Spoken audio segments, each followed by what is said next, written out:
Assalamualaikum warahmatullahi wabarakatuh. Perkenalkan, nama saya Bayu Siaga Krismana dan saya sudah menyelesaikan pelatihan Certified CTC atau Counseling Terapi Coaching. Kesimpulan yang saya dapat terkait pelatihan yang sudah dilakukan 3 hari kemarin, yang pertama terkait konseling, saya menjadi mengenal apa itu konseling dan apa saja keterampilan dasar yang harus dimiliki dan harus saya latih, seperti komunikasi antar pribadi, keterampilan intervensi, dan keterampilan berpikir. Karena dalam konseling itu sangat diperlukan bagaimana kita bisa melakukan komunikasi yang baik, mendengarkan dengan cermat, kemudian memahami secara utuh dan dapat merespon dengan tepat.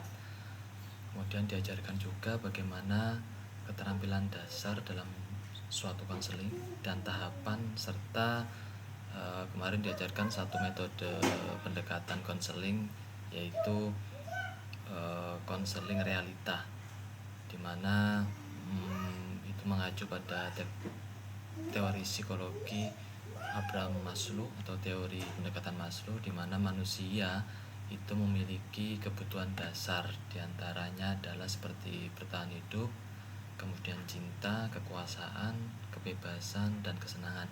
Sehingga dalam teori metode pendekatan konseling realita itu tidak melihat masa lalu, tapi berfokus pada masa kini dan masa depan.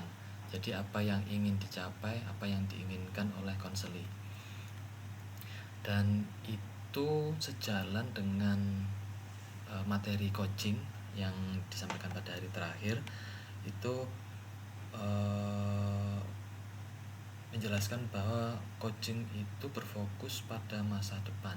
Yang membedakannya dengan konseling adalah jika konseling itu bermuara atau berfokus bagaimana kita itu membantu menstabilkan pikiran, perasaan, dan perilaku.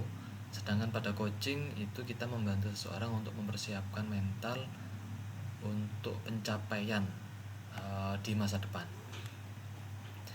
Nah, biasanya kalau untuk coaching itu membantu untuk mengatur strategi atau misalkan rencana bisnis atau karir di masa depan. Nah, kalau pada coaching itu dijelaskan terkait perbedaan-perbedaan istilah seperti mentoring, training, dan consulting, di mana pada kenyataannya di lapangan ada pemahaman dari 4 istilah itu.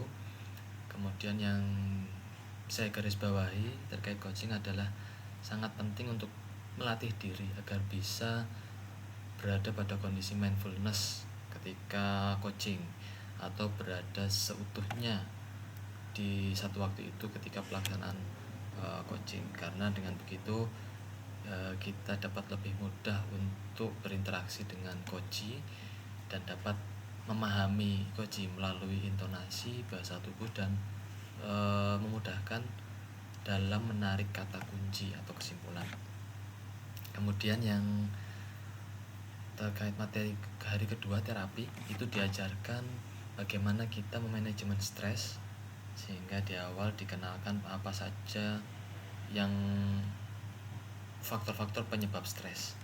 Kemudian diberikan materi tentang teknik pernafasan, mindful breath, itu pernapasan yang bertitik pada perut, kemudian mengatur